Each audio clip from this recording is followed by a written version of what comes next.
Oh, please, can we not do this time? Do what? You being all mysterious with your cheekbones and turning your coat collar up so you look cool. Infinite power. Infinite power. Infinite power. Infinite power. Infinite power.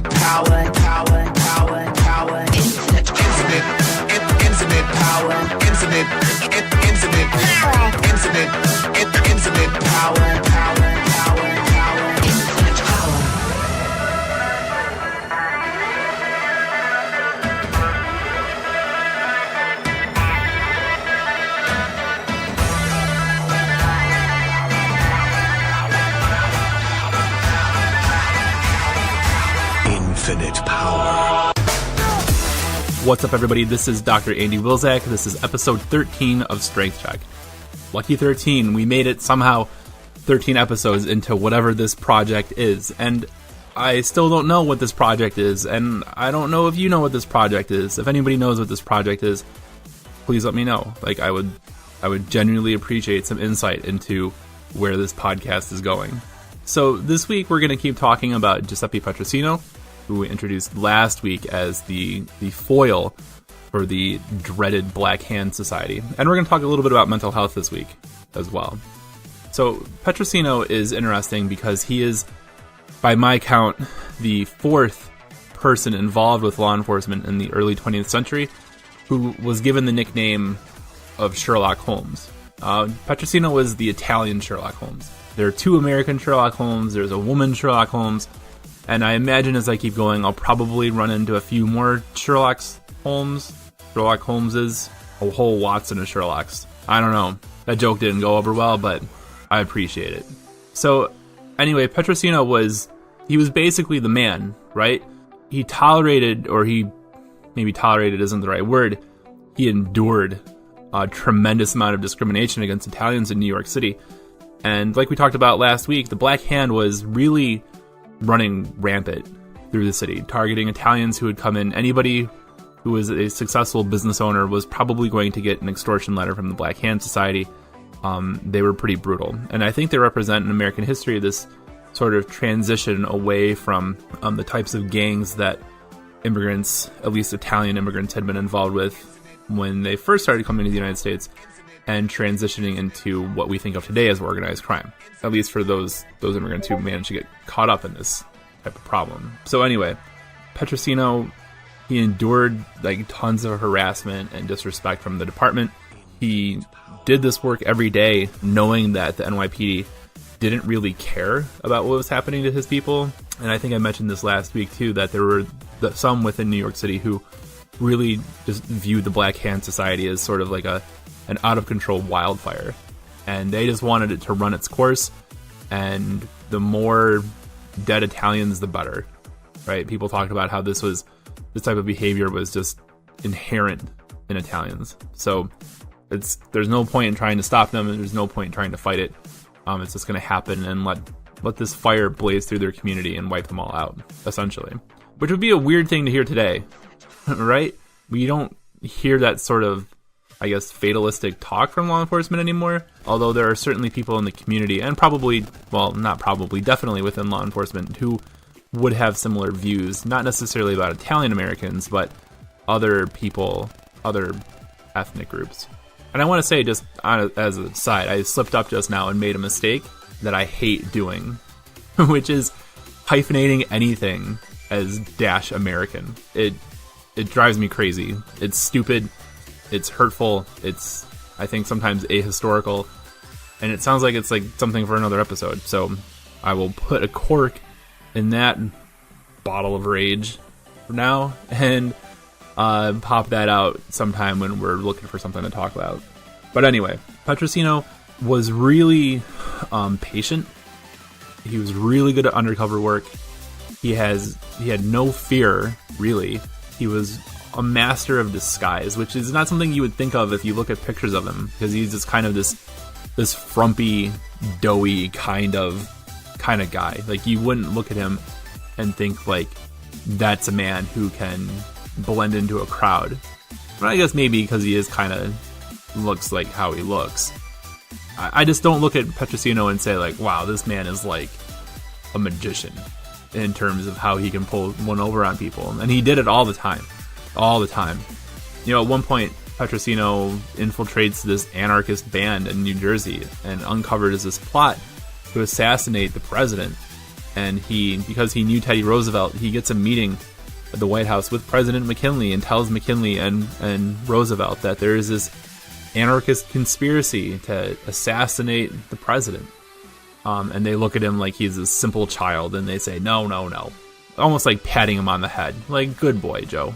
Like, who's a good boy? There's no plot against me. Who would ever want to harm a hair on William McKinley's head? And it's unfathomable. It's impossible. Not going to happen. And we know what happened. Oh, I do think it's worth pointing out that the conspiracy that Petrosino uncovered was not the conspiracy that ended up killing President McKinley. So, anyway, Petrosino managed to get a squad of Italian detectives hired within the NYPD to help him do battle with the Black Hand. He envisioned about 40 to 50 guys being hired, approximately, and they gave him 6. But he worked these guys round the clock, day in, day out, no vacations, nothing, to try to stem this out-of-control wildfire that was the Black Hand Society in New York City, with some success. It's interesting, too, because his work kind of inspired other people in other parts of the country to try to form these, like, pro-Italian leagues. And there's something called the White Hand Society, and these were groups of Italians who were fed up with the bad reputation that they had been getting because of the Black Hand Society, who were going to sort of strike out in their own communities. I guess the only thing I can think of that is like a parallel to that is the Guardian Angels, which, well, I guess maybe we'll talk about the Guardian Angels another day, but it was a dumb idea that didn't work. And so was the White Hand Society and some of these other pro-Italian leagues. And some of them, too, were just sort of like a grift, right? We're going to do this work to raise money to repair the reputation of Italian immigrants. Give us your money so we can do that, and then peace out. See you later. Good luck with everything. Petrosino ultimately lost his battle with the Black Hand Society, in part because of the bureaucracy of the NYPD, in part because one man can only do so much. The chief of the time, and I'm blanking on his name, really viewed this as sort of a pet project, a funny, sort of quirky curiosity that was happening in the city. And so did Tammany Hall, which was basically the power structure in New York City at the time. City government had no interest, state government had no interest in helping. So the chief of police in the NYPD viewed Petrosino as this sort of, like, oddity, I guess. Like, it wasn't a problem that they were really concerned about. He wanted more from the city and from the state in terms of support, but it wasn't going to happen. He tries to, like, start this campaign to hire his own private police force, his own private squad of guys that weren't the Italian squad, that would be answerable only to him and not to the government, and that fell flat.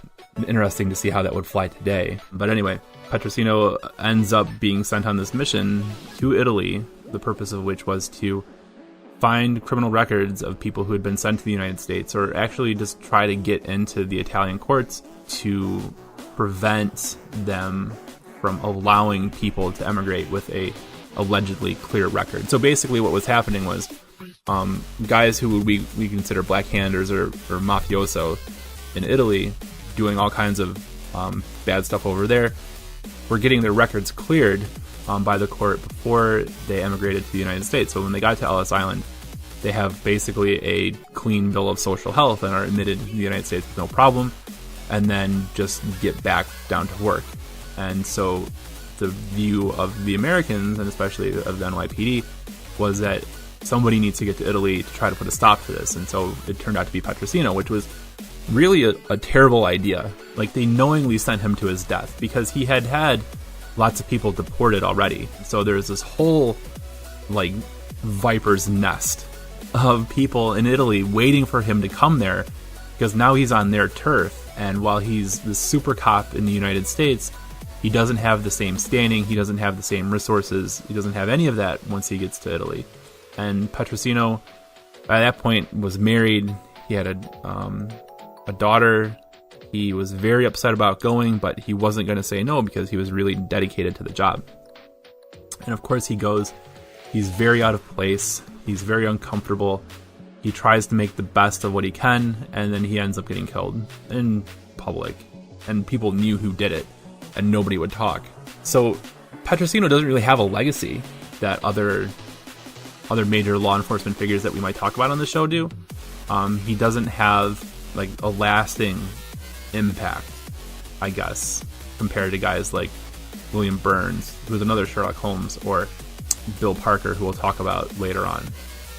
Petrosino's this oddity because he was the first Italian detective hired, and it's interesting to talk about that in 2019 because we don't really think about discrimination faced by Italians anymore, and we don't really think about white ethnicities as anything other than just being white. So it's interesting from that angle.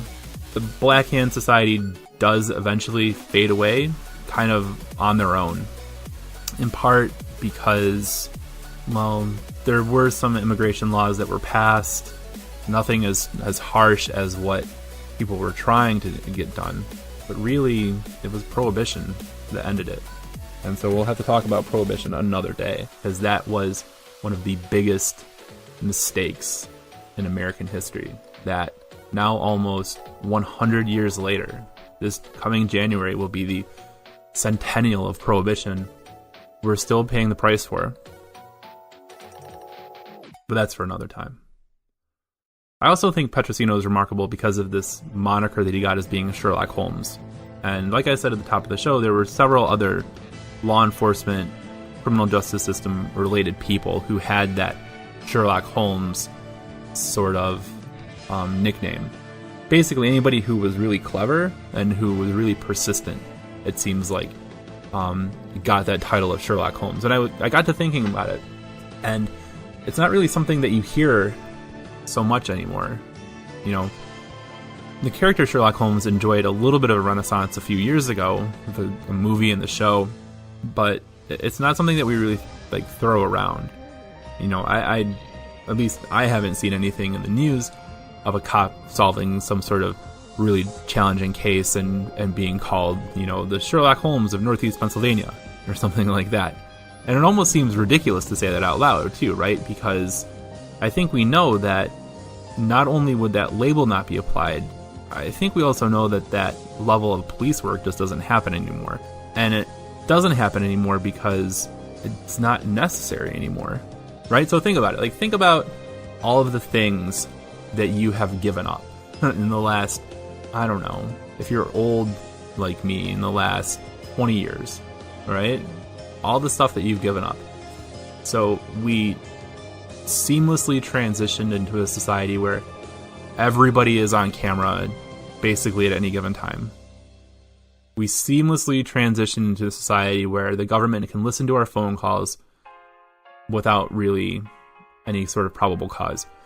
We have seamlessly transitioned into a society where companies can use the cameras in their products, in our phones, our computers, things like that, to check in on us anytime they want to.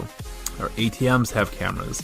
Everything that we do has an IP address attached to it. So the idea that somebody would have to employ a Sherlock Holmesian level of detective work to solve any kind of crime in the United States today just isn't going to happen, because everywhere we go, we're being tracked. We're being followed. I wanted to say we're being followed. Big Brother is everywhere, right? So if somebody dies in mysterious circumstances, you check their social media. You find their ex sending them death threats in their DMs, and problem solved. Case closed. It doesn't require any kind of Herculean intellect to do that type of work. But then in cases where it might be necessary, where somebody is able to elude that sort of overarching surveillance, then just nothing happens. Right? It just doesn't happen. Or even if that surveillance is there, it still doesn't matter. So, I don't know. It's interesting how this idea of being a detective has changed. and that if we were going to use this model and find some other fictional detective that we could use as like a trophy or a label or like a gold star, I don't even know who that would be, right? Because we've been flooded with crime shows. There are so many bad crime shows. It's like McDonald's, right?